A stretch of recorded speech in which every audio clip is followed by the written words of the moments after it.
આપણે ગુજરાતીઓ એમના માટે ફેવરિટ ફરસાણ જો કોઈ હોય તો એ છે ભજીયા. અને ભજીયામાં સાહેબ એક વખત એવું બન્યું કે ભજીયા બધા ભેગા થઈ અને ભજીયા સંમેલન બોલાવ્યું. ઇમેજિન કરજો, બહુ મજા આવશે. ભજીયા સંમેલન બોલાવ્યું ને એમાં ભાઈ પતરી ને કતરી ને લસણિયા ને ભરેલા મરચાના ને કુંભણિયા ને પટીના ને બટેકાવડા ને જાત જાતના ને ભાત ભાતના ભજીયા તેથી ભેળા થયા હો. એટલા બધા ભજીયા ભેળા ઉપસ્થિત થયા અને પ્રોગ્રામ એવો હતો, એ ફંક્શનનો હેતુ એવો હતો કે માનવ સમાજને સૌથી પ્રિય એવા આ ભજીયાઓમાંથી સૌથી બેસ્ટ ભજીયાને એવોર્ડ આપવાનો. કયા ભજીયા સૌથી બેસ્ટ એનું ફંક્શન હતું. એટલે ઘણા બધા ભજીયાઓ એમાં નોમિનેશન પણ કરેલું અને થોડીક બધી ઔપચારિકતા, બધી ફોર્માલિટી પછી એન્કરે જાહેરાત કરી કે આજનો જે એવોર્ડ છે એ સર્વસંમતિથી બટાકા વડાને એનાયત કરવામાં આવે છે. અને બધા ભજીયાઓએ જોરદાર તાળીઓના ગડગડાટથી બટાટા વડાને આ એવોર્ડથી નવાજ્યો, એટલે એને સન્માનિત કર્યો. હવે એન્કરે એવોર્ડ વિનર આ બટાકા વડાનું ઇન્ટરવ્યૂ લીધું અને એને પૂછ્યું કે તમને આ એવોર્ડ કેવી રીતે મળ્યો અને અહીં સુધી પહોંચવામાં તમે કેવો સંઘર્ષ કર્યો. એટલે હવે સાંભળજો, બટાકા વડાએ એની પોતાની આત્મકથા રજૂ કરી. એ સાંભળવા જેવી છે. અને એ બટાકા વડાએ પોતાના ઘેઘોર અવાજમાં પોતાની આત્મકથા રજૂ કરતાં કીધું, સૌપ્રથમ તો આદરણીય દરેક ભજીયા સમાજને મારા નમસ્કાર. માનવ સમાજના દરેક વર્ગમાં લોકપ્રિયતા મેળવવા માટે મેં અમારા શરીરના કણેક ખણનું બલિદાન આપ્યું છે. મારો જન્મ છે એ બટાકા વડા સ્વરૂપે થયો. બીજા શાકભાજીની જેમ હું પણ મારા ભાઈ બાંડુઓની સાથે ખેતરમાં ઉગ્યો એને કોણ પૂગ્યો. અને પછી એક દિવસ અમને અમારા ખેતરના માલિકે અમને અમારા મળથી વિખુટા કર્યા. અમને કોથળામાં ભરવામાં આવ્યા. ત્યાંથી અમને એક રિક્ષા મારફતે માર્કેટિંગ યાર્ડમાં મોકલવામાં આવ્યા. માર્કેટિંગ યાર્ડમાંથી પછી અમે શાકભાજીવાળાની દુકાને ગયા અને શાકભાજીવાળાની દુકાનેથી અમને ખૂબ સરસ મજાના ટોપલામાં અમારા બીજા શાકભાજી ભાઈ બહેનો સાથે શણગારીને મૂકવામાં આવ્યા. એક વ્યક્તિ પોતાની થેલી લઈને આવે છે અને અમને ત્યાંથી ખરીદી કરીને ઘરે લઈ જાય છે. ઘરે લઈ ગયા પછી એને સૌ પ્રથમ તો અમને સારા પાણીથી ધોયા. પછી અમને એણે કુકરની માલિપા નાખ્યા અને પછી ગરમ ગરમ પાણીમાં અમને ગરમ ગરમ ગેસ ઉપર ચડાવ્યા. અમને બાફ્યા. અમે આખા શરીરે બફાઈ ગયા અને કૂણા પડી ગયા. પછી અમારી એણે છાલ ઉતારી નાખી. છાલ ઉતાર્યા પછી અમને એણે કથરોટની માલિપા લઈ અને અમારો છૂંદો કર્યો. એટલું નહીં, અમારી ઉપર એણે મરચાં, ધાણા જીરું, હળદર ને જાત જાતના મસાલા ભર્યા. એ મસાલા ભર્યા પછી અને અમને અમારા ગોળા વાળ્યા પછી અમને ચણાના લોટની માલિપા જબોળ્યા અને ચણાના લોટમાં જબોળ્યા પછી શરૂ થાય છે અમારા જીવનનો સૌથી દર્દનાક ભાગ. એણે અમને ઉકળતા તેલની અંદર તળ્યા. પછી અમારા ઐશ્વર્યવાન સ્વરૂપને પ્લેટની માલિપા પીરસવામાં આવ્યા, જે જોઈ અને માનવના મોઢામાંથી લાળ ટપકવા માંડે આવું ઐશ્વર્યવાન રૂપ અમે પામ્યા. આટલી કષ્ટ વેદના વેઠ્યા પછી અમે આ સ્ટેજ સુધી પહોંચ્યા છીએ. અને બધાએ તાળીઓના ગડગડાટથી વધાવી લીધા કે અહીં સુધી પહોંચવામાં અમારે કેટલી વેદના વેઠવી પડી. એ બટાકા વડાએ એના શબ્દોમાં વર્ણન કર્યું. અને સાહેબ, આ વાત એ માત્ર રમૂજ માટે છે, હસવા માટે છે, પણ આની પાછળ મેસેજ એ છે કે મારા ને તમારા જીવનમાં, મારા ને તમારા પરિવારમાં એક વ્યક્તિ પણ એવી હોય છે કે જેણે બીજા માટે પોતાની જાતને આવી રીતે ઘસી હોય છે. પોતાની જાતને આવી રીતે એણે બાળી હોય છે અને બીજાને સુખી કરવા માટે એ પોતે એટલો ઘસાયો હોય છે ને આપણને એ સંઘર્ષ વેઠી અને આ સ્ટેજ સુધી પહોંચાડ્યા હોય છે. છોકરાવાળા હમણાં એક જગ્યાએ છોકરી જોવા ગયા એટલે છોકરીવાળાએ કીધું કે અમારી છોકરી તો બીએ છે. તો છોકરાવાળા કે અમારે બીએ એવી જ જોઈ.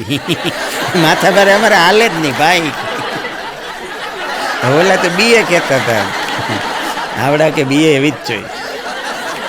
એક આધેડ ઉંમરના ભાઈ અમને ડૉક્ટર પાસે ગયા. ડૉક્ટર પાસે જઈને કીધું એણે કે સાહેબ મારા માથામાંથી વાળ બહુ ખરે છે, એના માટે કંઈક આપો. તે ડૉક્ટરે ખાલી ડબ્બી આપી. એ કે આમાં ભેગા કરજો, હવે બીજું થાય શું.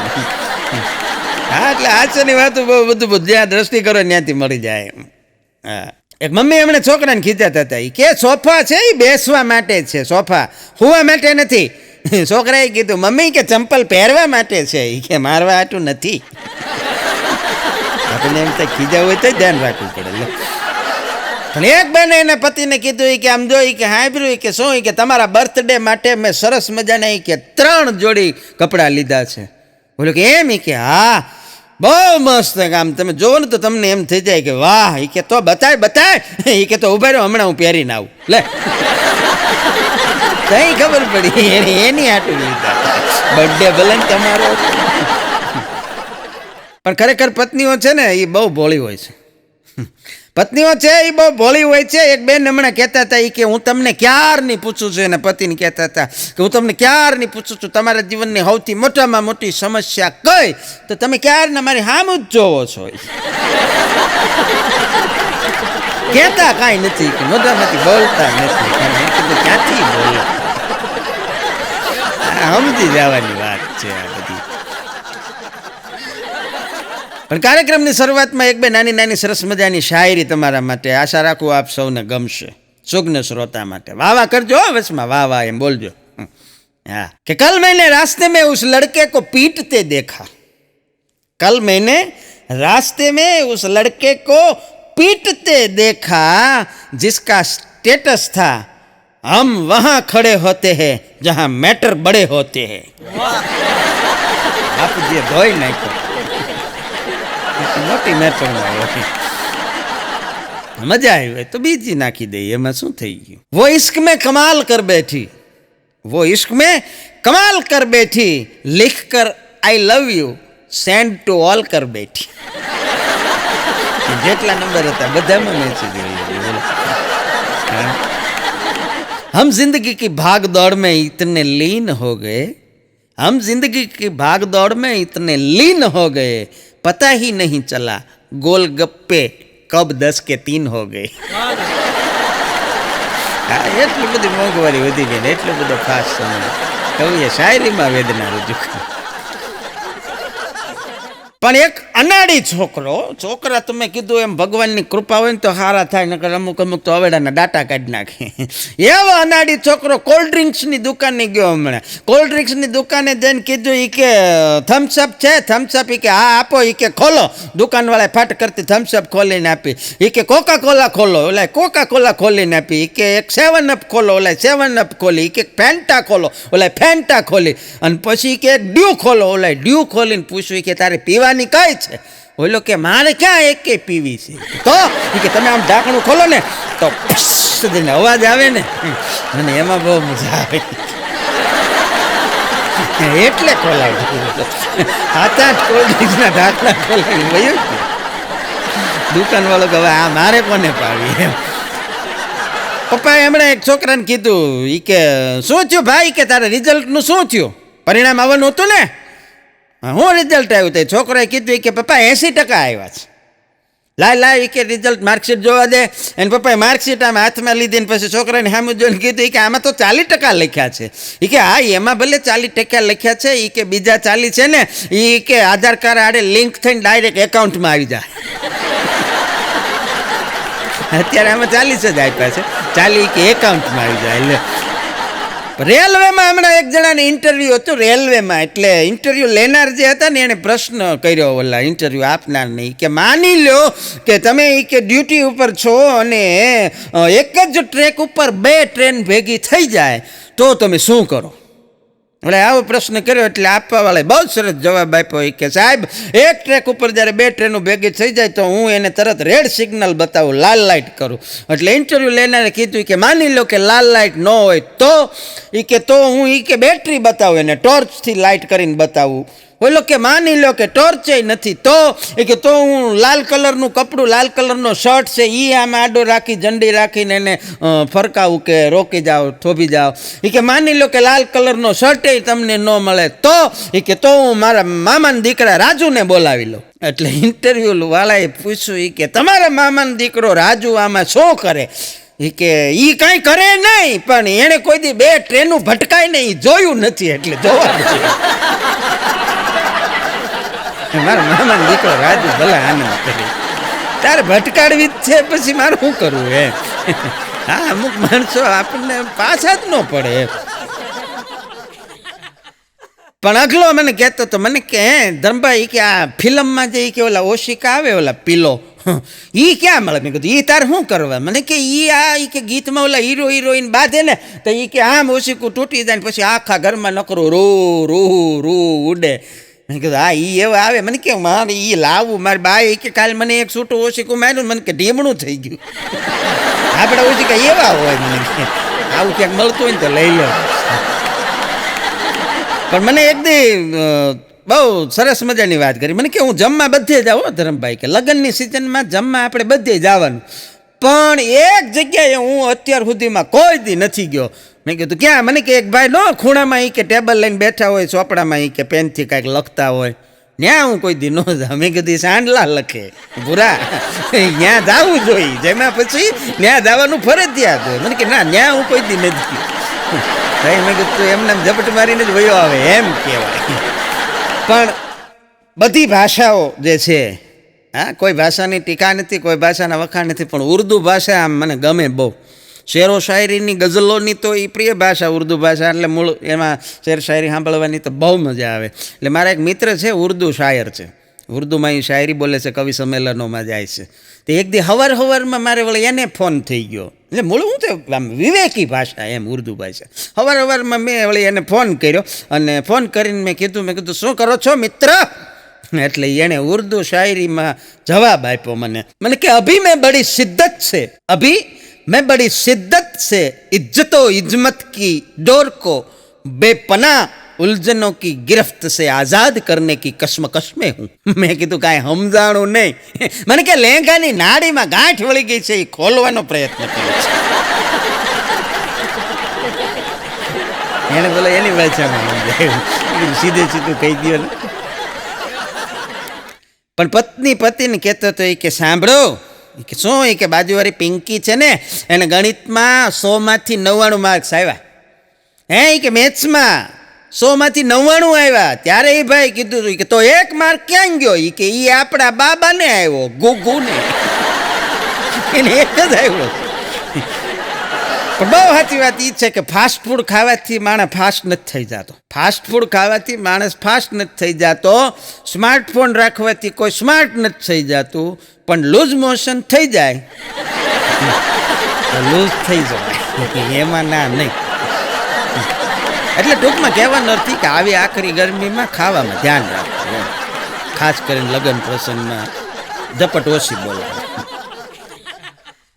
પણ મજાની વાત એ છે કે બૈરા છે ને, બૈરા એ ક્યારેય પોતાના પતિની બેનની હામું પ્રેમથી જોશે નહીં. બૈરા ક્યારેય પોતાના પતિની બેન હામું પ્રેમથી નહીં જોવે, અને પુરુષ હંમેશા પોતાની પત્નીની બેન હામું પ્રેમથી જોશે.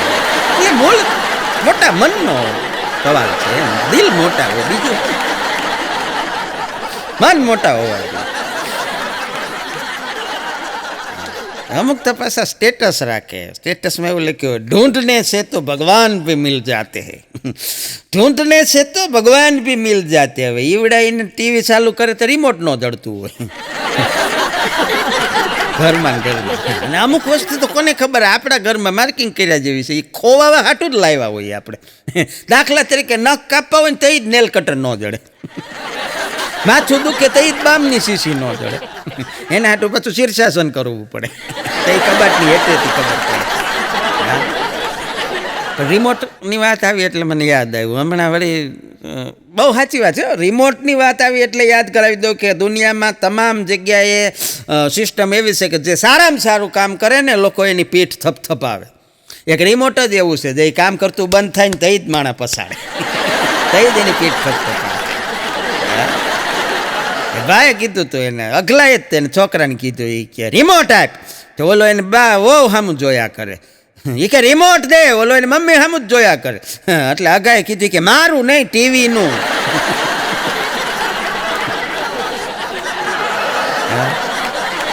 એક ભાઈને કસ્ટમર કેરમાં હમણાં ફોન કર્યો, ફોનની સેવા. એ કે 3 દિવસથી મારું નેટ નથી ચાલતું, બોલો મારે હવે શું કરવું? તો કસ્ટમર કેરવાળાએ કીધું કે થોડુંક ઘરકામ કરી લો બેન. હા એ કે તમે કેટલાય સમયથી નથી કર્યું, થોડું ઘર કામ કરો. પણ જો તમને કોઈ મૂર્ખ કે, બુદ્ધિ વગરનો કે, ગધેડા જેવો છો એવું કે, તો સાહેબ દુઃખી નહીં થવાનું, અફસોસ પણ નહીં કરવાનો, ગુસ્સોય નહીં કરવાનો, નહીં ખીજાવાનું, નહીં રડવાનું, નહીં કોઈને કંઈ કહેવાનું, શાંતિથી પંખા નીચે ખુરશી ઉપર બેસી જવાનું, આંખ બંધ કરવાની, ઊંડો શ્વાસ લેવાનો અને એટલું વિચારવાનું, આને ખબર કેમ પડી ગઈ?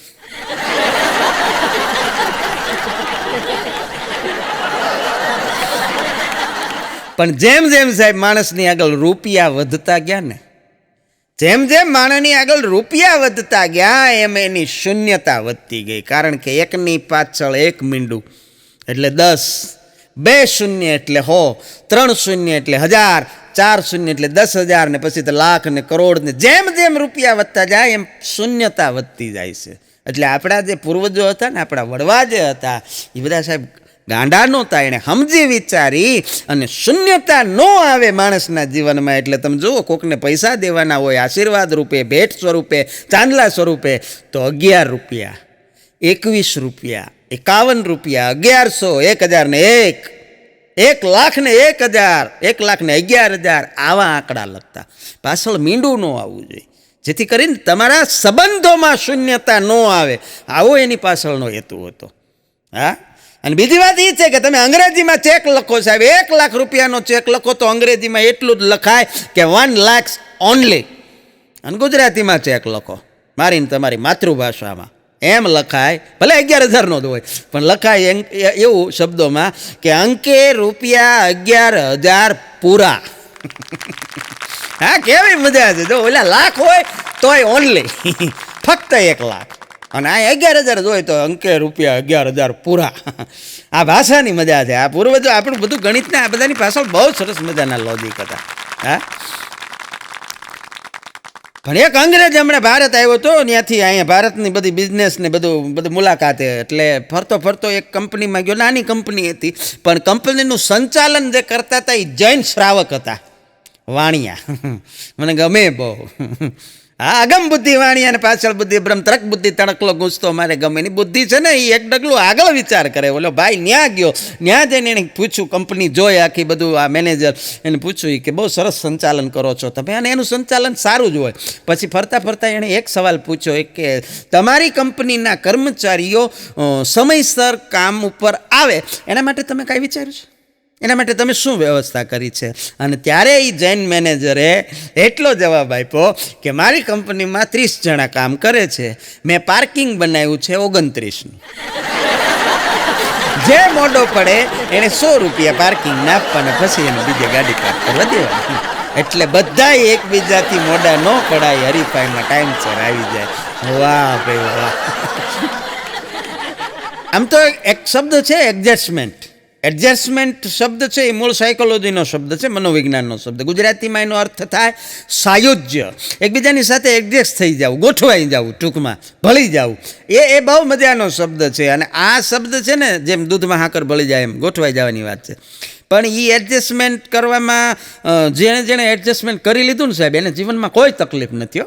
અને જે એડજસ્ટમેન્ટ નથી કરી શક્યા જિંદગીમાં, એ કાયમ માટે હેરાન થાય છે. હા, મને એ ન ફાવે તો મર, બીજું. હા, આ નથી કરી શક્યા એડજસ્ટમેન્ટ, એની વાત છે. પણ બેસ્ટ ઉદાહરણ એડજસ્ટમેન્ટનું તમારે લેવું હોય તો અથાણું. હા, તમે જુઓ, કેરીનો સ્વભાવ છે એ ખાટો, ગોળનો સ્વભાવ છે એ ગળ્યો, મરચાનો સ્વભાવ છે એ તીખો, હા, મીઠાનો સ્વભાવ છે એ ખારો.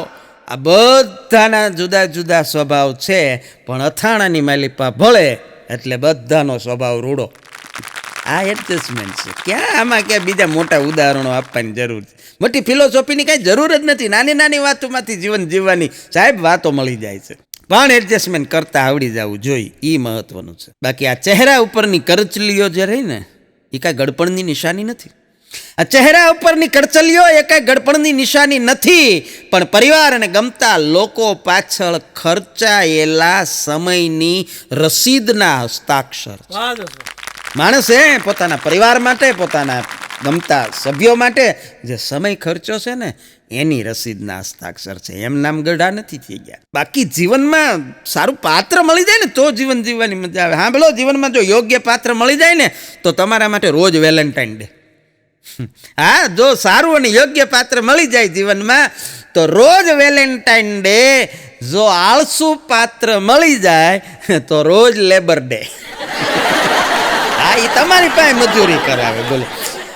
હા, અને એનાથી આગળ જો અપરિપક્વ પાત્ર મળી જાય તો રોજ ચાઇલ્ડ ડે. જો પરિપક્વ પાત્ર મળી જાય તો રોજ મધર્સ ડે. હા, અને જો પાત્ર મળે જ નહીં તો રોજ ઇન્ડિપેન્ડન્સ ડે. પંછી બનું ઉડતી ફિરું મસ્ત ગગન મેં, આજ મેં આઝાદ હું. હા, આઝાદ. એટલે પાત્રો કેવું મળે છે એની ઉપર આધાર છે ટૂંકમાં. એમ અપરિપક્વ મળે એટલે ચાઇલ્ડ ડે એવું મેં કીધું. તો ઘણાને એમ થાય કે એ કેવી રીતે, તો ઉદાહરણ સાથે સમજાવવું કે અપરિપક્વ પાત્ર જીવનમાં મળી જાય તો તમારે રોજ બાલ દિન ઉજવવાનો. ઘેરે બાલ દિન, હા, ચાઇલ્ડ ડે. એની વાતું જ એવી હોય. લ્યો, એ પાછા એમ કે મારી યાર વાતું નથી કરતા, પણ તારી યાર વાતું શું કરવી. એક બેન પૂછતા હતા એના પતિને ગાડીમાં, એ કે આપણે આ ગાડીમાં એસી ચલાવીએ છીએ તો એનું બિલ કે ઘેરે આવે કે તમારી ઓફિસે આવે. એટલે ખરો આનંદ. આ ચાઇલ્ડ ડે અપરિપક્વ પાત્રની નિશાની છે. પણ હમણાં એક ઘૂઘી એને જ ઘૂઘુને મારી નાખ્યો. એટલે એક બેને એના પતિનું ખૂન કરી નાખ્યું, હત્યા કરી નાખી, બોલો. અને પછી કોર્ટે એની સજા સંભળાવી, અદાલતે એને આજીવન કેદ. અને ત્યારે એ બાઈને કોર્ટમાં ઊભી ઊભી કહેતી હતી કે નામદાર કાંઈક દયા કરો, હું તો વિધવા છું. લે, અમે ક્યાં કીધું તું તો વિધવા થા. હા, તે હાથે નાથે પતાવી દીધો ને પાછી આવી દયામાં. પણ હમણાં એક રિસેપ્શન હતું એક જગ્યાએ, અને રિસેપ્શનમાં એક ભાઈ ગયા. સાંભળજો, બહુ મજા આવશે.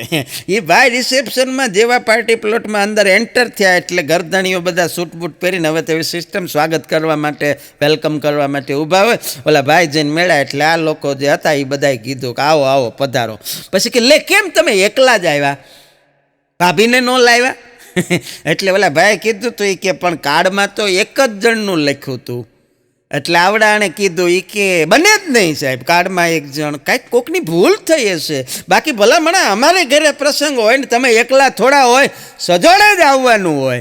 તો ઓલાએ કીધું એ કે હા, મને લાગ્યું કે આ કોક લખવાવાળાની ભૂલ થઈ હશે, બાકી મને એકલાને ન તેડાવે. એ લાવ્યો જ છું, એ બહાર ઊભી જ છે, લ્યો હું એને લેતો. એટલે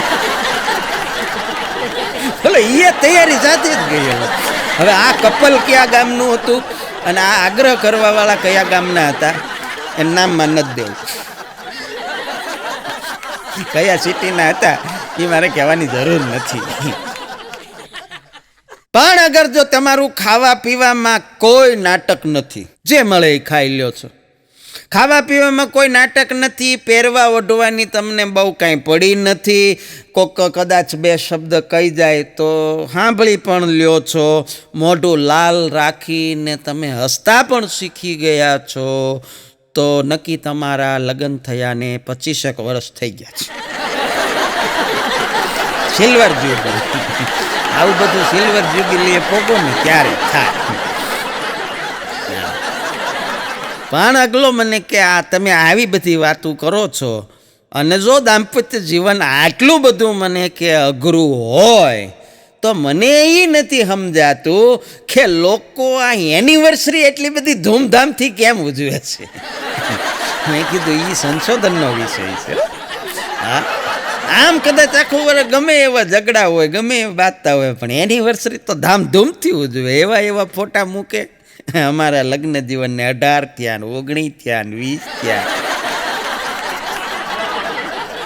એને પછી સમજાયો. મેં કીધું અગુભાઈ આમાં શું હોય કે ભાઈ દરેક માણસને આશા તો હોય ને, આશા અમર છે. એને એમ હોય કે જિંદગીમાં ક્યારેક તો અચ્છે દિન આવશે. હા, ભલે બાકી રોજ જે હાલતું હોય. હમણાં સવારમાં કપ ચાનો કપ એણે રકાબીને ચેડવતા કીધું કે જો આમ જો તું કેવી નીચી છો અને હાવ છીછરી છો, હું કેવો ઊંચો અને રૂઆબદાર છું. અને ત્યારે રકાબીએ કપને કીધું એ કે રહેવા દે, તું બધાયને ગરમ રાખે છો, હું બધાને ઠંડા પાડું છું. બીજી વાત એ કે તને છે ને જ્યારે આમ કરીને આમ કાન પકડીને લોકો ઊંચો કરે છે અને મને આમ કરીને આમ 5 આંગળીએ ઉપાડવી પડે છે. તારામાં મારામાં એ ફેર છે. એટલે કહેવાનો અર્થ એ છે સાહેબ કે મારા ગુણ મહત્ત્વના છે, રૂપ નહીં. હા, કપની વાત આવી એટલે યાદ આવ્યું. આઈપીએલમાં ફાઇનલમાં ગુજરાત ને રાજસ્થાનની મેચ હતી અમદાવાદના સ્ટેડિયમમાં. એમાં રાજસ્થાનવાળા હારી ગયા. એમાં બીજા જ દિવસે ગુજરાતમાંથી બધા રાજસ્થાન ફરવા ગયા હતા. એણે કીધું કે ચા આપો, કપમાં આપજો. છે રાજસ્થાનની હોટલવાળાએ કીધું કે કપ તો ગુજરાતવાળા લઈ ગયા છે, રકાબીમાં પીવો. ફેમિલી કોર્ટમાં હમણાં છૂટાછેડાનો કેસ હતો. એટલે જજ સાહેબે 2 આરોપી પતિ પત્નીને બોલાવ્યા અને પછી પૂછ્યું અરજદારને કે તમને શું તકલીફ છે, શા માટે તમારે છૂટાછેડા લેવા છે. અને ત્યારે અરજદારે કીધું કે સાહેબ મારી ઘરવાળી છે ને એ મારી પાસે લહણ ફોલાવે છે, એ મારી પાસે ડુંગળી સુધરાવે છે, એ મારી પાસે વાસણ સાફ કરાવે છે. એટલે જજ સાહેબે કીધું કે કાંઈ વાંધો નહીં, ઘડીક બેસ આમ જો, મારી વાત સાંભળ. જજ સાહેબે કીધું કે લસણને છે ને ફોલતા પહેલાં થોડાક ગરમ કરી લઈને આરામથી લસણ ફોલે. ડુંગળીને સુધારતા પહેલાં થોડીક વાર માટે જો કદાચ ફ્રીજમાં રાખી દઈ તો ડુંગળી સુધારતા આંખમાં પાણી ન આવે. બોલ, આરામથી ડુંગળી સમારાઈ જાય. અને રહી વાત વાસણ સાફ કરવાની, તો વાસણ જો તમારે ઉટકવાના હોય તો થોડીક વાર પહેલાં 10 મિનિટ એને પાવડરવાળા પાણી ભરેલા ટબમાં જો બોળી રાખો તો પછી આરામથી વાસણ સાફ થઈ જાય. બોલ, હવે તારે કાંઈ કહેવું છે? બોલો કે સાહેબ હું મારી અરજી પાછી ખેંચું, મારે છૂટાછેડા નથી લેવા. જજ સાહેબનો અનુભવ એને કામ લાગ્યો. એક છોકરો છે એ છોકરીને બહુ પ્રેમ કરતો હતો અને પછી એને કદાચ ક્યાંક બહાર જવાનું થયું છોકરાને કે છોકરીને, છૂટા પડવાના હતા. એટલે છોકરાએ કીધું કે આમ જો કે મને છે ને તારી કાંઈક એવી કાંઈક નિશાની આપ કે જે હું આજીવન યાદગીરી રૂપે રાખી શકું. તે છોકરીને વળી મજાક સૂજી હતી. એણે એના સેન્ડલમાંથી છોલ કાઢીને હકતળી આવે ને સેન્ડલના માપની એ આપી. એ કે હાલે. તે છોકરાએ એ હકતળી તો લઈ લીધી સિરિયસલી. એ ગયો જ્વેલર્સમાં અને જ્વેલર્સની દુકાને જઈને કીધું કે આને મને છે ને ચાંદીની ફ્રેમમાં મઢી દો. તે જ્વેલર્સવાળાને એમ થયું કે આ તો કોઈ મહાન હસ્તી હશે, કોઈ મહાપુરુષ, કોઈ સંત મહાન એની જ હોય ને તો જ ચાંદીમાં મઢાવવા આવ્યો હોય ને. એ કે કાલ લઈ જાજો. તે છોકરો બીજા દીએ લેવા ગયો. એ કે લાવો, થઈ ગયો તૈયારી? કે હા. ચાંદીની ફ્રેમમાં મઢેલી હકતળી ચંપલનો સેન્ડલનો આખી એને આપ્યું.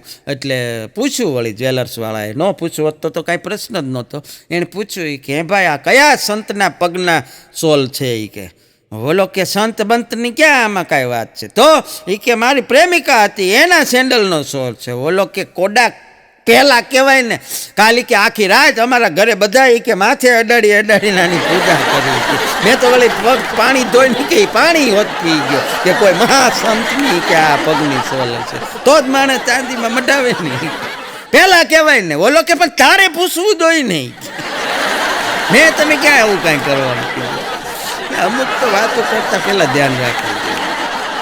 એક ડૉક્ટર સાહેબે એના બગીચામાં બહુ સરસ મજાની વાત. હા, ડૉક્ટર સાહેબ એના બગીચાની લોનમાં છાપું વાંચતા બેઠા હતા. સરસ મજાનો ટી ટાઈમ અને બંગલાનો ગેટ ખુલ્લો રહી ગયેલો. પ્રફુલભાઈ, એ બંગલામાંથી એક આલ્સેશિયન કૂતરું સાહેબના બંગલામાં અંદર ઘૂસી ગયું. હવે એ કૂતરું તો બંગલાની અંદર ઘૂસી ગયું. ડૉક્ટર સાહેબ બેઠા હતા, એના પગ પાસે આવીને બેસી ગયું.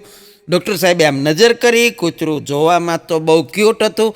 પછી પાછું શાંતિથી બેસી ગયું અને લાગતું હતું કોઈ સારા ઘરનું હોય, હચવાયેલું એવું. એટલે ડૉક્ટર સાહેબે બેહવા દીધું. ઘડીક વાર થઈ ડૉક્ટર સાહેબે માથે હાથ ફેરવ્યો.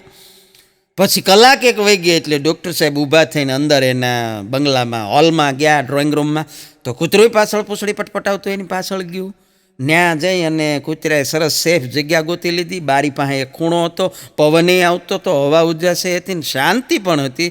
કૂતરું ત્યાં સૂઈ ગયું. બોલો, એ કૂતરું ત્યાં સૂઈ ગયું અને 2-2.5 કલાક હતું. પછી કોઈને કાંઈ નુકસાન નહીં. હા, હારા ઘરનું કૂતરું. અને પછી જાગીને એની મેળે જતું રહ્યું. આવું પહેલા દિવસે બન્યું. સેમ ઘટના રિપીટ. બીજા દિવસે કૂતરું આવ્યું, હોલમાં ગયું, બેઠું, 2 કલાક સૂઈ ગયું, પછી પાછું વયું ગયું. ત્રીજા દિવસે, ચોથા દિવસે, 5મા દિવસે ડૉક્ટર સાહેબને એમ થયું કે કૂતરું છે કોઈક સારા ઘરનું, પણ એના માલિકને ખબર હશે કે નહીં. એટલે એણે એક ચિઠ્ઠી લખી અને કૂતરાના ગળાની અંદર નાખી દીધી કે જે કોઈ વ્યક્તિ આ કૂતરાનું માલિક હોય એને જાણ થાય કે તમારો આ ડોગ અમારા ઘરે છેલ્લા 5 દિવસથી રોજ નિયમિત આવે છે, આટલા વાગ્યાથી આટલા વાગ્યા દરમિયાન, અને 2 કલાક સૂઈ જાય છે અને પછી સૂઈને જતો રહે છે. તમને આ વાતની ખબર છે કે નહીં? આટલું જણાવશો પ્લીઝ. અને એ ચિઠ્ઠી કૂતરાના માલિકે વાંચ્યા પછી રિપ્લાયમાં એણે બીજી ચિઠ્ઠી લખી, કૂતરાની ડોકમાં પહેરાવીને કીધું કે સાહેબ, મને ખબર છે કે મારો કૂતરો રોજ તમારા ઘરે આવે છે, 2 કલાક સૂઈને જતો રહે છે. તમે માનો છો એમ નક્કી એ સારા ઘરનો કૂતરો છે, મને બહુ પ્રિય છે, એ કોઈને કાંઈ નુકસાન કરતો નથી. પણ તકલીફ એ છે કે મારી ઘરવાળીનો સ્વભાવ એવો ટકટક્યો છે, એ કૂતરું ઘરે હુઈ નથી શકતું, એટલે ત્યાં રોજ હુવા આવી જાય છે. અને જો તમે પરવાનગી આપતા હો તો કાલથી હુંય ભેગો આવું. દુનિયામાં દરેક માણસની અંદર એક આગ હોય છે. આગ. દુનિયામાં દરેક માણસની અંદર એક આગ હોય છે, પણ ડૉક્ટરો એને એસિડિટી કહે છે.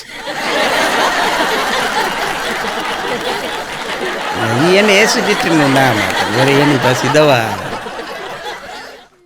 એક ભાઈ પેપરમાં જાહેરાત આપી હતી, છાપામાં, એ કે જોઈએ છે ઉમરા વચ્ચે ચોખાથી ભરેલા લોટાને પાટું મારવા વાળી. મૂળી વાંઢો.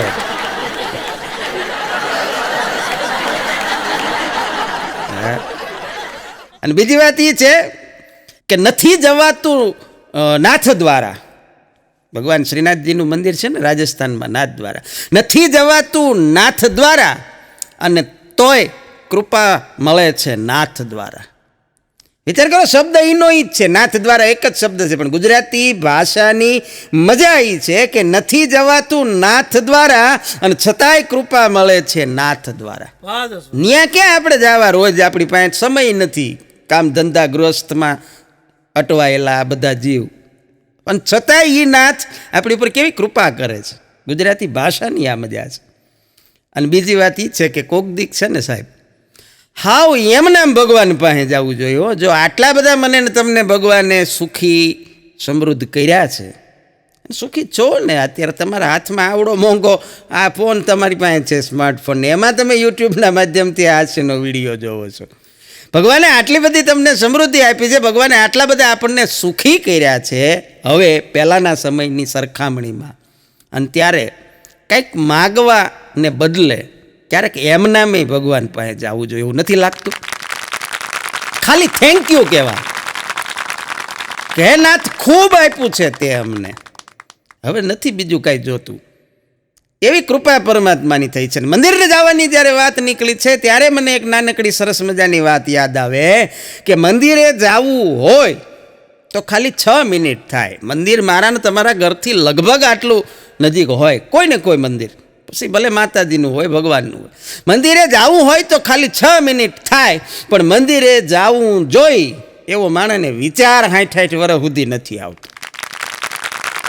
હા, આપણે જેમ 4 રસ્તાના સિગ્નલ ઉપર કાર ઊભી હોય અને કોઈક ભિક્ષુક કોઈ માગણ આવે માગવા માટે અને તરત કારનો કાચ ચડાવી દઈ, સાહેબ આપણે મંદિરે જતા હોય તો ભગવાને નહીં કહેતો હોય એ જેદી એના કાચ ચડાવી દે ને, હા, તેથી ક્યાંય ના નહીં રહી. એટલે ક્યારેક એમ નામે જાવું માગવા કરતા. મને નાઝીર યાદ આવે, ભાવનગરના અમારા શાયર, કે 2 હાથને જો હું ફેલાવું મારા તો તારી ખુદાઈ દૂર નથી.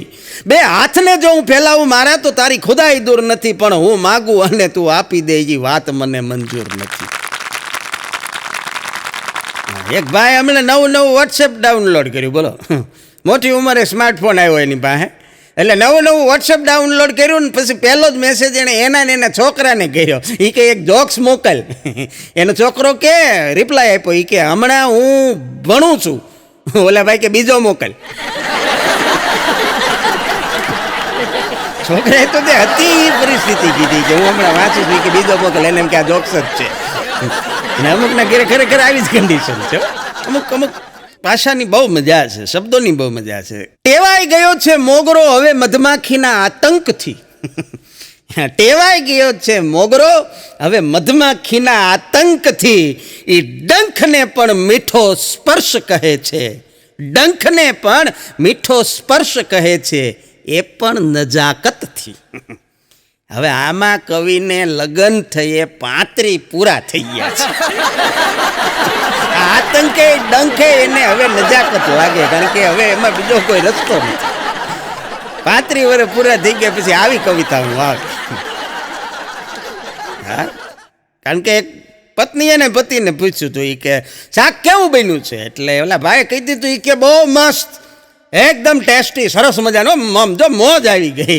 એ બેન કે પણ આપણો બાબો તો ના પાડે છે કે શાક સારું નથી બન્યું. આની ભાઈ જે જવાબ આપ્યો એ કે નાદાન છે બિચારો, હજી એની ઉંમર ક્યાં છે, હજી એને ખબર ન હોય કે ઘરની માલિકા શાંતિ જાળવી રાખવા માટે ક્યારે, ક્યાં, શું અને કેટલું બોલે. લગ્ન થઈ જવા દે એકવાર, પછી એને ખબર પડશે કે શું બોલાય, કેટલું બોલાય, ક્યારે બોલાય, ક્યારે ખોટું બોલાય. અને આ ટોપ લિવિંગ, આના કે બીજા ક્લાસીસ ન હોય. જીવન જીવવાની કલા આ જ છે. પણ એક મકાન માલિકે ઘરની બહાર બોર્ડ માર્યું હતું, બોલો, એના મકાન એને ભાડે આપવાનું હતું, પણ બહાર એને બોર્ડ માર્યું હતું કે મકાન ભાડે આપવાનું છે. પછી હેઠે નોંધ લખી હતી, બાળકો હોય એણે સંપર્ક કરવો નહીં. હા, ઘણાને એલર્જી હોય, નાના છોકરાને ભાડે આપી દે, નાના બાળકો હોય એવાને, તો પછી છોકરાઓનો ત્રાસ આવડા ન ગમતું હોય, એટલે આવી સૂચના લખેલી કે બાળકો હોય એણે સંપર્ક કરવો નહીં. તો એક છોકરો ત્યાં ગયો, બોલો, ત્યાં જઈને એને ડોરબેલ વગાડ્યો. ઓલા ભાઈ બહાર આવ્યા, મકાન માલિક, કે અંકલ મને ભાડે મકાન આપશો? ઓલા ભાઈ એની સામું જોઈ રહ્યા. એ કે હા, મારે ભાડે મકાન જોઈએ છે, મારે બાળકોય નથી, ખાલી મમ્મી પપ્પા છે. બોલો, એને ઊંધું કીધું, અને આમ નહીં તો હવે આમ કર્યું. પણ આજે યુટ્યુબના માધ્યમથી આ સરસ મજાના હાસ્યના કાર્યક્રમો માણી રહેલી ગુજરાતની હાસ્યપ્રેમી જનતાને એમબી ફિલ્મ્સ અને મનોજભાઈ ભૂપતાણી ખૂબ સરસ મજાનું એક હાસ્ય પીરસવાનો જ્યારે સુંદર મજાનો પ્રયત્ન કરી રહ્યા છે, ત્યારે કેટલીક નાની નાની વન લાઇનર જોક્સ, નાની નાની વાતો કે જેની માલિપા કંઈક મેસેજ, કંઈક પંચ, કંઈક સરસ મજાનો એક મર્મ હોય, એવી તમારી સાથે શેર કરવી છે. આશા છે આપને ગમશે. અંગત સાથેનું જે મન દુઃખ હોય ને, અંગત આપણા રિલેટિવ, સ્વજનો, સગા ને વાલા બે શબ્દ છે આમ તો, પણ તકલીફ એ છે કે જેટલા હગા હોય ને એ બધા વાલા નથી હોતા, અને જેટલા વાલા હોય એ બધા હગા નથી હોતા. એટલે અંગત સાથેનું જે મન દુઃખ છે ને સાહેબ, એ ગોઠણના દુખાવા જેવું હોય. હા, એ નો એક્સરેમાં આવે, નો તમને શાંતિથી બેહવા. હા, બહુ સાચી વાત છે. અને બહુ નાની એવી જિંદગી છે સાહેબ. પરમાત્માએ મને તમને જે જીવન આપ્યું છે ને, એટલું નાનું એવું છે, ક્યારે ફટાકડો ફૂટી જવાનો કોઈનો એ નક્કી નથી. કારણ કે આયા હૈ સો જાયેગા ને રાજા રંક ફકીર, અને પછી કંઈક સિંહાસન ચડ ગયે ને કંઈક બંધ ગયે જંજીર. જવાનું બધાને નક્કી છે. આ જીવનમાં જો શાંતિથી જીવી લેવું હોય તો બે જ રસ્તા છે. શું કે એક, ક્યારેક કોકની માફી માગી લો, અને ક્યારેક કોકને માફ કરી દો. હા, કાં માફી માગી લેવી ને કાં માફી આપી દેવી, પછી જો જીવન જીવવાની મજા આવે. ક્યાં જવું છે સાહેબ ખોટો ભાર લઈને? હા, હળવું થઈ જવામાં મજા છે. અને આ હળવું થઈ જવાની વાત જે રહી ને, એ આપણે બીજા ક્યાંય શીખવા જવાની જરૂર નથી, આપણાને આપણા શરીર પાસેથી શીખવાની જરૂર છે. હા, તો ઉદાહરણ સાથે કહું તમને, જો આપણો ગમે એવો ખાધેલો ખોરાક હોય, કદાચ ગમે એવી ગુજરાતી થાળી ખાવ કે પંજાબી ખાવ કે મેક્સિકન થાઈ ફૂડ ખાવ, ચાઇનીઝ ખાવ, એ ગમે એ ખાવ, 24 કલાકની અંદર સાહેબ આપણું શરીર એને બહાર કાઢી નાખે. પાણી પીવો તો 4 કલાકની અંદર બહાર કાઢી નાખે. અને શ્વાસ તો તમે એક લ્યો, પછી બીજો લેવો હોય ને તો પેલો બહાર કાઢી નાખવો પડે. તો મગજમાં શું કામ ખોટી વાતોને આપણે હંગરી રાખીએ, એ નથી સમજાય. હા, એ વાતો જે આપણને દુઃખી કરે, કાઢી નાખો એને, અને હસતા રહ્યો. હા, बाकी इस दुनिया में कोई शरीफ नहीं होता. हाँ, बधाने लागू पड़ो. हाँ, इस दुनिया में कोई शरीफ नहीं होता, हर किसी के अपने अपने राज होते हैं. આમાં ડિટેલમાં જવાની જરૂર નથી. આ બધાને લાગુ પડે. થોડીક એક માર્કિંગ કરવા જેવી બાબત છે, નોટ કરવા જેવી, ને બધા કરતા હશે ને અનુભવ છે. કોઈ એમ કે આપણને કે આમ જો બોસ, આપણું કામ હોય ને તો અડધી રાતે ફોન કરજો. આવું તમને જે કે એને સાહેબ ભર બપોરે 8 રિંગ કરો ને તોય ફોન ન ઉપાડે, કારણ કે આ ખાલી કહેવા હાટું જ હોય. ઘણા લોકો ફોનમાં આપણને એમ કે રૂબરૂ મળી ત્યારે એમ કે મળીએ બોસ પછી ક્યારેક નિરાતે. આ બધા ફૂલ ઉતાવળમાં જ હોય કાયમ માટે, એની પાસે સમય જ ન હોય. ઘણા તો વળી પછી આપણને એમ કે યાર આપણે કંઈક કામ હોય ને, અરે બોસ તમારે કાંઈ રિક્વેસ્ટ કરવાની હોય, તમારે તો હુકમ કરવાનો હોય, હુકમ, આદેશ કરો. હવે એવાને જો ભૂલથી હુકમ થઈ ગયો હોય તો પાછું ખોટું લાગી જાય.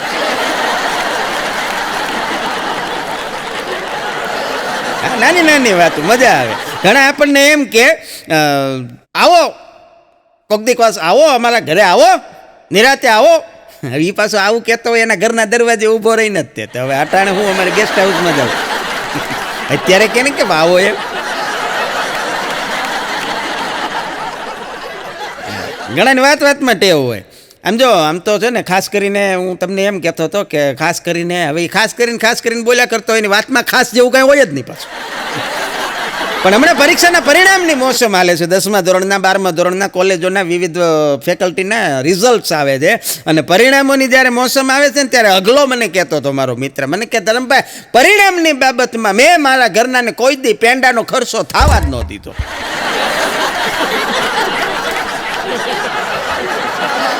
પેંડાનો કોઈ દી કે ખર્ચો જ ન થવા દીધો. મેં કીધું પેંડા ઈ વેસે જે પાસ થાય, હારા માર્ક આવે, તું કોઈ દી પરિણામ જ લાવ્યો નથી. મને કે એટલે જ કહું છું. પણ બહુ સરસ મજાની નાનકડી એવી વાત. એક પત્ની એના પતિને પૂછ્યો, એ કે કમ્પ્લીટ અને ફિનિશ આ બે શબ્દોમાં શું ફેર છે? કમ્પ્લીટ અને ફિનિશ આ બે શબ્દો વચ્ચે ફરક શું? ત્યારે એના પતિએ ઠાવકાઈથી એને જાણે આમ કોઈક બહુ મોટી ફિલોસોફી સમજાવતો હોય એવી રીતે પગ ઉપર પગ ચડાવીને કીધું કે જો ગાંડી અહીંયા બેસ, અને પાસે બેહાડીને કીધું એ કે કમ્પ્લીટ અને ફિનિશ બે શબ્દો આમ તો બહુ સેમ છે, સરખા છે, બહુ જાજો ફરક છે નહીં, પણ થોડીક એ બે વચ્ચે એક નાની એવી પાતળી ભેદરેખા છે. એની પત્ની કે એ તો પૂછું છું હું. અને ત્યારે એ ભાઈએ કીધું, ફોર એક્ઝામ્પલ કમ્પ્લીટ અને ફિનિશ સમજી લે ને કે આપણા મેરેજ થયા પછી હું તારા જીવનમાં આવ્યો એટલે તારું જીવન થઈ ગયું કમ્પ્લીટ. એની પત્ની કે બરોબર છે. એ કે તું મારા જીવનમાં આવી, મારું જીવન ફિનિશ.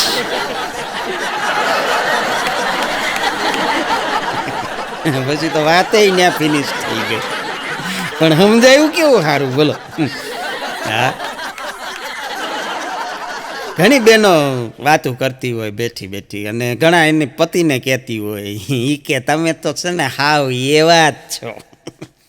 હા, એ કે તમે તો હાવ એવા જ છો. હવે આ એવા એટલે કેવા એ યાદ લગી નથી.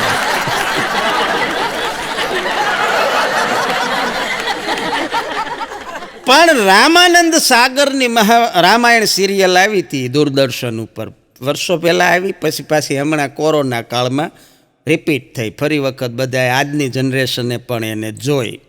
બહુ સારી વાત છે. છોકરાઓને તો ખબર જ નહોતી.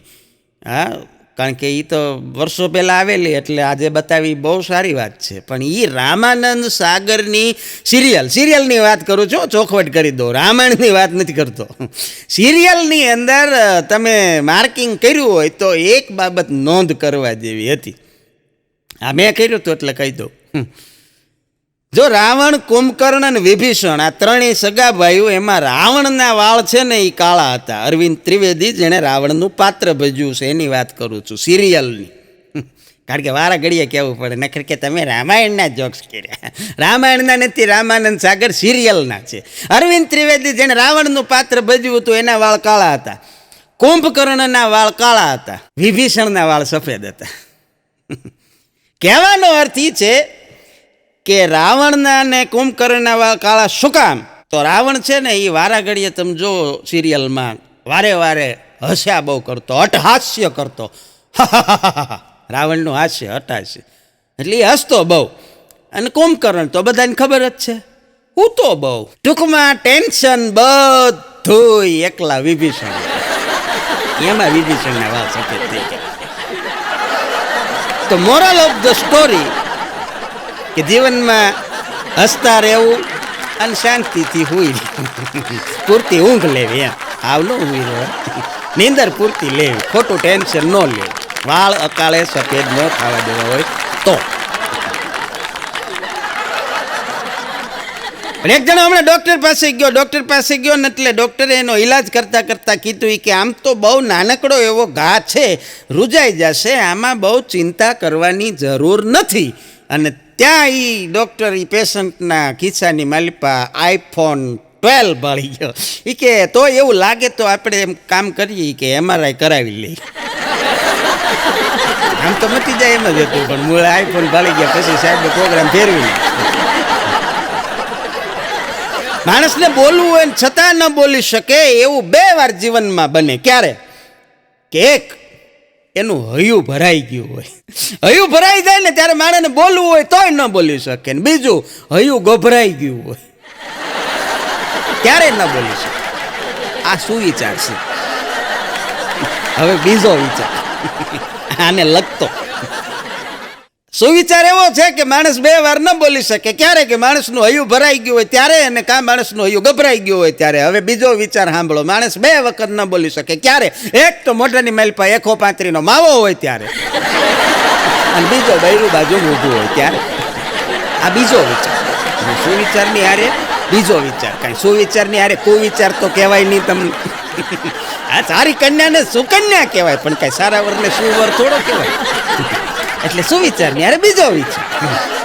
માવો છે એ મોઢામાં હોય તો ન બોલે. મારા માવાનો બંધાણી ગમે એવી વાત હોય તો ન બોલે. બેન નહોતા હમણાં કહેતા હતા ને પતિને, એ કે જાનું, એ કે માવા આટલા બધા મોંઘા થઈ ગયા તો હવે તમે શું કરશો? એ કે કાંઈ નહીં, એ કે મોઢામાં લાંબા સમય સુધી એ કે ભરી રાખી. હા, ઓલો નહોતો કહેતો ફિલ્મમાં, ઝૂકેગા નહીં ચાલે, એ કે આપણે થૂકેગા નહીં ચાલે, ભરી રાખી. અડધો કલાક ચાલતો હતી, કલાક ચાલીશ. આની ક્યાં મોંઘવારી નડે બોલો. પણ બહુ સરસ મજાની વાત હાસ્યની સાથે કે એસીમાં બેસીને જ્યારે ઠંડકનો અનુભવ કરો છો, એસીમાં બેસી અને જ્યારે તમે ઠંડકનો અનુભવ કરો છો ને ત્યારે સમજવું કે આ તમારા માતા પિતાએ પાડેલા પરસેવાનું પરિણામ છે. ઘરે ઓફિસે વાહનમાં જ્યારે એસીમાં બેસીને ઠંડકનો અનુભવ કરો ને તેથી સમજી લેવું કે મા બાપના પરસેવાનું આ પરિણામ છે. અને એનાથી આગળ કે ઘરે કે ધંધે તમારે જો જરાય હાલવું ન પડે ને સીધી તમારી પાસે વાહન વ્યવસ્થા હોય, હાલવું ન પડે જીવનમાં 2 ડગલા પણ, ત્યારે તમારે સમજી લેવું કે મા બાપના ઘસાઈ ગયેલા પગની આ રહેમત છે. હા, એણે એ પરસેવો પાડ્યો છે, એણે આ બધા પ્રયાસો કર્યા છે, એના કારણે આપણે સુખી છીએ. અને એનાથી આગળ આપને વાત કરું કે સમયસર તમને જો જમવાની થાળી મળી જતી હોય, બપોરે કે સાંજે સમયસર જો જમવાની તમને ફૂલ ડીશ થાળી મળી જતી હોય તો સમજી લેવાનું કે ક્યારેક જીવનમાં ભૂખ્યા રહી ગયેલા મા બાપની આ મહેરબાની છે. અને એનાથી આગળ વધીને છેલ્લી વાત આપને કહી દો કે વગર કારણે જો તમને સુખની અનુભૂતિ થાય, વગર કારણે જો સુખની તમને અનુભૂતિ થાય ને ત્યારે સમજી લેવાનું કે આ મા બાપે દિલથી તમારા માટે કરેલી દુઆની અસર છે. આ દુઆની અંદર એટલી બધી અસર છે. પત્ની અને પતિને કીધું કે હાંભળ્યું તમને કહું કે તમે કીધું ને બીમાર કરો, એ કે ડૉક્ટરને કાંઈ બતાવ્યું કે નહીં? એ કે હા, ઘણા ડૉક્ટરને બતાવ્યું, કાંઈ ફેર પડ્યો? અને ત્યારે એના ધણીએ કીધું કે ના રે ના, ઘણા ડૉક્ટરોને બતાવ્યું પણ કાંઈ ફેર નથી પડતો. એને ઘરવાળી કે ઢોરના ડૉક્ટરને બતાડો. હે, એ કે ઢોરના ડૉક્ટરને બતાડો. ઓલો કે ઢોરના ડૉક્ટરની કે હા, શું કામ? અને ત્યારે એ બાએ ચોખવટ કરી કે રોજ સવારમાં વહેલા કુકડાની જેમ જાગી જાઉં છું. રોજ સવારમાં વહેલા કુકડાની જેમ જાગી જાઓ છો, આખો દી ગધેડાની જેમ મહેનત કરો છો, અને સ્વભાવે હમણાં તો થોડો થોડો કે કૂતરા જેવો થઈ ગયો છે. આમાં બિચારા માણસનો ડોક્ટર ઘરે શું? હા, અને વાત એ સાચી છે, માણસનું જીવન વટાણી એવું થઈ ગયું. પણ અમદાવાદની એક હોટલમાં એમણે બોર્ડ માર્યું હતું, હોટલમાં કે તમારે બે જણા વચ્ચે ગમે એટલો પ્રેમ હોય, જમવાની થાળી બેયની જુદી જુદી લેવાની. તમે એમ કહો અમે બે એક થાળીમાં જમી લઈએ, એ આ નહીં આવે, સિસ્ટમ જ નથી. હા, પણ એક બેન રોજ ઘરે વજન કાંટો રાખેલો, એ રોજ એનું પોતાનું જ વજન ચેક કરી રાખે, રોજ ચેક કરે કાંઈ ફેર પડે છે કે નહીં એમ. પછી રોજ વજન ચેક કરે ને તો 68-67ની આજુબાજુ રહે, રોજ આવું રહે. એક દી વળી એણે ચશ્મા ચડાવ્યા, ચશ્મા પહેરીને એણે વજન ચેક કર્યું, 88 બતાડ્યું, 88. ત્યાં બેન ચોંકી ગયા કે ઓહો ચશ્મા 20 કિલો ને, ચશ્મા 20 કિલો ને નથી, આ રોજ 88 જ આવતું, તમને 68 દેખાતું. પણ બહુ સાચી વાત એ છે કે બહેનોની કદાચ ગમે એટલી મજાક કરતા હોય, બહેનોના ગમે એટલા જોક્સ કરતા હોય, પણ સાચી વસ્તુ એ છે કે સ્ત્રી છે ને એ માણસના જીવનમાં 4 સ્વરૂપે આવે. સૌથી પહેલી માં, એનાથી આગળ વધી અને પછી પત્ની, અને પછી બેન, અને છેલ્લે દીકરી સ્વરૂપે પુરુષના જીવનમાં સ્ત્રી પાત્ર છે એ આ 4 વખત આવે છે. પણ એને પુરુષ છે ને પૂરેપૂરો ઓળખી નથી શક્યો. જો ઓળખી શક્યો ને તો આ વૃદ્ધાશ્રમો, આ છૂટાછેડા અને આ બધા પ્રશ્નો છે ને ઘણા બધા ઓછા હોત. સાહેબ, સ્ત્રી છે ને એ જો બેન છે, બેન તરીકે છે તમારા જીવનમાં, તો એ પ્રેમનું દર્પણ છે. સ્ત્રી બેન છે તો એ પ્રેમનું દર્પણ છે. એનાથી આગળ વધીને સ્ત્રી જો એ પત્ની છે તો એ સમર્પણનું પ્રતીક છે, કારણ કે એના જેટલું સમર્પણ તમારા માટે તમારા જીવનમાં દુનિયાનું બીજું કોઈ પાત્ર ન આપી શકે. એટલે પત્ની તરીકે જો હોય તો એ સમર્પણનું પ્રતીક છે. અને પછી જો એ કદાચ દીકરી તરીકે હોય તો એ લાગણીઓની ધારા છે. અને એની સ્ત્રી જો મામી, માસી તરીકે હોય તો સ્નેહનો સત્કાર છે. અને ભાભી સ્વરૂપે જો કદાચ સ્ત્રી તમારા જીવનમાં હોય તો એ ભાવનાનો ભંડાર છે. અને એની સ્ત્રી જો મા સ્વરૂપે જીવનમાં હોય તો સાહેબ સાક્ષાત્કાર ઈશ્વરનો અવતાર છે. હા, સાક્ષાત્કાર પરમાત્માનો અવતાર છે. આટલા સ્વરૂપે આપણે જીવનમાં સ્ત્રી આવે છે.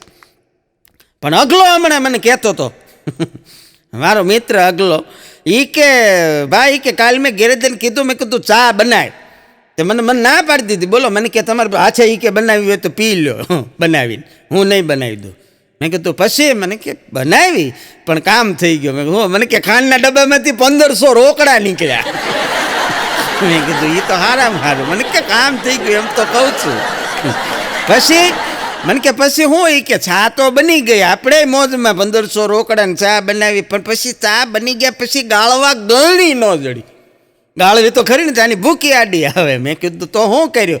મને કે બુદ્ધિ તો આપણામાં ભારો ભાર. મેં કીધું હા ઈ છે, પણ કર્યું હું? ઈ કે મને કે માસ્ક ગોત્યું, માસ્ક બાંધી દીધું. બોલો, પછી ચા ગળાઈ ગઈ. બુદ્ધિ તો છે જ ને. મેં કીધું ઈ તો તારામાં ભરપૂર છે. પણ જે જતું કરે આ દુનિયામાં સાહેબ, એનું કાંઈ નથી જાતું. હા, જતું કરે એનું કાંઈ નથી જાતું. ભજનમાં કીધું છે ને, જતું કરે એનું કાંઈ નથી જાતું, જગમાં રહેશે એની વાતું. પણ જતું કરવું પડે, લેટ ગો, એ બહુ મહત્વનું છે. હા, અને એનાથી આગળ એ બધા ઉદાહરણો આપણે સમજવા હોય તો દ્વાપર યુગમાં રામાયણ, ત્રેતાયુગની અંદર મહાભારત, આવા ગ્રંથો આપણી હાટું લખાણા ને એમાં જ એણે જ આપણને શીખવાડ્યું જીવનમાં જો જતું કરો, જ્યાં તારું તારું તારું થાય ત્યાં રામાયણ, જ્યાં મારું મારું મારું થાય ત્યાં મહાભારત. હા, એ બધું આપણને આ ગ્રંથોમાંથી એ હાટું જ લખ્યા હતા. વાલ્મીકીએ રામાયણના, વેદવ્યાસજીએ મહાભારતની રચના જ એટલે કરી કે મારે તમારે જીવન કેવી રીતે જીવવું, એમાંથી જ આપણને શીખવા મળે. પણ પત્ની કે કીધું પુલાવ બનાવ્યા હતા, પતિને આપ્યું ડીશ, એટલે ભાઈ ફરિયાદ કરી કે પુલાવ હાવ કાચા છે. હા, એ કે પુલાવ કાચા છે. એની ઘરવાળી કે હોય જ નહીં, કે યુટ્યુબમાંથી રેસીપી જોઈને બનાવ્યા છે. એ કે પણ તોય કાચા છે. એ કે પણ કેવી રીતે હોય?